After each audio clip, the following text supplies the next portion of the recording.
नमस्कार दोस्तों, स्वागत है हमारे चैनल समृद्धि में। दोस्तों, आज हम इस वीडियो में फाल्गुन मास के कृष्ण पक्ष में पड़ने वाली एकादशी के बारे में बात करेंगे। इस एकादशी का व्रत कब रहना है, कब दशमी तिथि के नियमों का पालन आप लोग को करना है, कब इसका पारण करना है, क्योंकि किसी भी तीज त्योहार को लेकर 2 दिनों का संशय हो जाता है। लेकिन चूंकि समृद्धि आप लोग को पंचांग से देख करके शुद्ध सात्विक जानकारी देती है, जिसमें आप लोग को संशय ना हो। तो आशा करती हूँ कि आप लोग को मेरी वीडियो अच्छी लगती होगी, आप लोग के लिए उपयोगी होगी। तो चैनल को लाइक भी कर दिया कीजिए, क्योंकि आपके लाइक से हमें प्रेरणा मिलता है, और सब्सक्राइब कर दीजिए ताकि ऐसी शुद्ध सात्विक जानकारी आप लोग को मिलती रहे। चलिए वीडियो को आगे बढ़ाते हैं। दोस्तों, इस बार की फाल्गुन मास की कृष्ण पक्ष की एकादशी, जिसको कहा जाता है विजया एकादशी। सबसे पहले आप लोग समझ लीजिए कि इसका नाम विजया एकादशी क्यों। जब राम लंका पर विजय प्राप्त करने के लिए लड़ाई करने जा रहे थे, तो ऋषियों ने उनको सलाह दिया था कि इस एकादशी का व्रत रहें, क्योंकि इस एकादशी के व्रत रहने वाले को काम में सफलता मिलती है। किसी कार्य पे आप लोग जा रहे हैं, उसके पहले यदि इस एकादशी का व्रत रह लें तो निश्चित रूप से आपका वो कार्य सफल होगा। एकादशी, जैसा कि आप लोग जानते हैं कि सभी व्रतों में सबसे पावन व्रत कहा जाता है एकादशी। आज के दिन देवी देवताओं का व्रत रहता है, इसीलिए किसी भी देवी देवता को अन्न का भोग कतई नहीं लगाना चाहिए। यदि आप लोग के घर में लड्डू गोपाल शालिग्राम है, तो आज के दिन विधिवत पूजा आप लोगों को इनकी जरूर करनी चाहिए। पंचामृत से स्नान कराना चाहिए, भोग लगाना चाहिए, भले ही आप लोग व्रत रहें या न रहें। दोस्तों, साल में 24 एकादशियाँ पड़ती हैं, लेकिन जिस साल 2 मास लग जाता है उस साल 26 एकादशियाँ पड़ जाती हैं। इस साल जैसे 2 मास लगा था, और महीने में 2 एकादशी पड़ती है, एक कृष्ण पक्ष में, एक शुक्ल पक्ष में। यदि आप लोग साल में किसी व्रत का कोई भी व्रत आप लोग ना करें और मात्र इन 2 एकादशियों का व्रत महीने में करें, तो संपूर्ण फल तो आपको व्रतों का प्राप्त होगा ही, साथ में आप लोगों को भगवान की कृपा के साथ साथ आप लोग को मरण उपरांत वैकुंठ धाम की प्राप्ति होगी। कहा जाता है कि इस व्रत को करने वालों को जो आपके द्वारा पाप कर्म हुए उसका नाश होता है, और आगे के जीवन के लिए आप अच्छे कर्म में जोड़े जाते हैं। तो ये व्रत यदि आप लोग से संभव हो तो एकादशी का व्रत किया कीजिए, क्योंकि कोई पूजा पाठ आप लोग ना करें, मात्र एकादशी का व्रत नियमों का पालन करते हुए आप लोग करें, तो संपूर्ण व्रत पूजा का आप लोग को फल मिलेगा। इस बार की कृष्ण पक्ष की फाल्गुन मास की एकादशी 7 मार्च को आप लोग को रहना है। ये प्रारंभ हो जा रही है 6 मार्च को ही। 6 मार्च को प्रारंभ हो रही है सुबह 6:30 पे, और समाप्त हो रही है 7 मार्च दिन गुरुवार को 4:13 पे।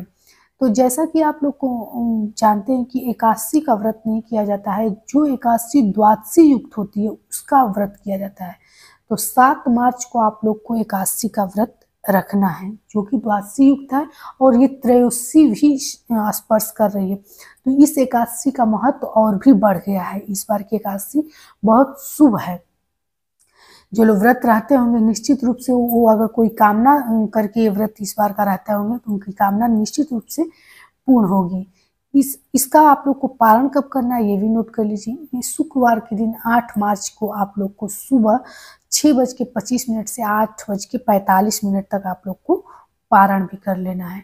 ये तो हो गई शुभ तिथि। अब मैं बता रही हूँ कि एकादशी में 3 दिनों का ब्रह्मचर्य रह करके शुद्ध सात्विक भोजन किया जाता है। दशमी तिथि से द्वादशी तिथि के सारे नियम मैं आप लोग को बता रही हूँ। दशमी तिथि जो कि बुधवार के दिन है, और इस बार एकादशी गुरुवार को पड़ रहा है, इसलिए विष्णु भगवान की अपरंपार कृपा होगी जो लोग इस एकादशी का व्रत रखते होंगे। सूर्यास्त से पहले आप लोगों को दशमी तिथि को यानी बुधवार के दिन पहले भोजन कर लेना है। भोजन शुद्ध सात्विक हो, और महिलाएं बाल वगैरह अपना धुल लेंगी दोपहर में ही जब स्नान करें, क्योंकि दोपहर के बाद तो बाल वगैरह धुला नहीं जाता है। और नमक नहीं रहना, इस भोजन में चावल नहीं रहना चाहिए, बैगन नहीं रहना चाहिए, मूली मसूर की दाल नहीं रहना चाहिए, लहसुन प्याज नहीं रहना चाहिए। इसके बाद से रात में आप लोग को कुछ खाना है तो फलाहार, दूध, चाय, जो भी आपको लेना है ले सकते हैं, लेकिन भोजन नहीं करेंगे। ये दशमी तिथि का नियम होता है। अगले दिन ब्रह्म मुहूर्त में आप लोग को जगना है, यानी 7 मार्च को गुरुवार के दिन ब्रह्म मुहूर्त में आप लोग को जगना है।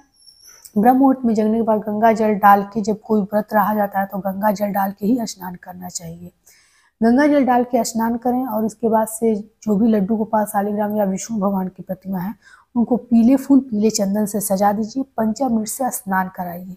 हम हर वीडियो में आप लोग को बोलते हैं कि एकादशी तिथि के दिन लड्डू गोपाल शालिग्राम को पंचामृत से स्नान किसी भी तरह से कराइए, क्योंकि अत्यंत शुभ होता है। कोई पीला फल हो जो कि आप लोग अपने इष्ट देव को भी भोग लगाएं और लड्डू गोपाल शालिग्राम को भी, क्योंकि आज के दिन देवी देवताओं का व्रत रहता है तो कोई भी अन्य का चीज भोग नहीं लगाया जाता है। इसके बाद से आप लोग तुलसी का पत्ता आज के दिन नहीं तोड़ा जाता है, तो एक दिन पहले आप लोग तोड़ लिए होंगे, नहीं तोड़े होंगे तो तुलसी की माला रखे रहिए, ताकि विशेष परिस्थिति में कभी भी विष्णु भगवान को भोग लगाना और आपके पास तुलसी का पत्ता ना हो तो इससे स्पर्श करा के तुलसी की माला से आप लोग चढ़ा सकते हैं। लेकिन तुलसी की माला को स्पर्श कराए बिना या तुलसी तल डाले बिना कभी भी विष्णु भगवान की पूजा का फल आप लोग को नहीं मिलेगा, तो ये गलती कभी मत कीजिएगा। आज के दिन यदि आप लोग व्रत पूजा कुछ नहीं करते हो तो भी अपने घर में चावल ना बनाएं, क्योंकि यदि चावल आप लोग खाते हैं तो कोई भी पूजा पाठ करते हो उसका फल नहीं मिलेगा। एकादशी के दिन कहा जाता है शास्त्रों में कि चावल खाने वाले किसी भी धर्म मतलब कोई भी कार्य धार्मिक करें उनको उसका फल नहीं मिलता है। तो ये गलती आप लोग मत कीजिएगा पूजा पाठ, लेकिन चावल मत खाइएगा। इसके बाद से जो लोग व्रत रहते हैं वो पूरे दिन फलाहार का सेवन करेंगे। दिन में यदि आप लोग को नींद आती हो या फिर से बीमार हो तो तुलसी पत्ता अपने सिर के पास रख करके या फिर अपने आंचल में बांध करके आप लोग सो सकती हैं। आज के दिन आप लोग को पूरे दिन भोजन नहीं करना रहता है, नमक का सेवन नहीं करना रहता है।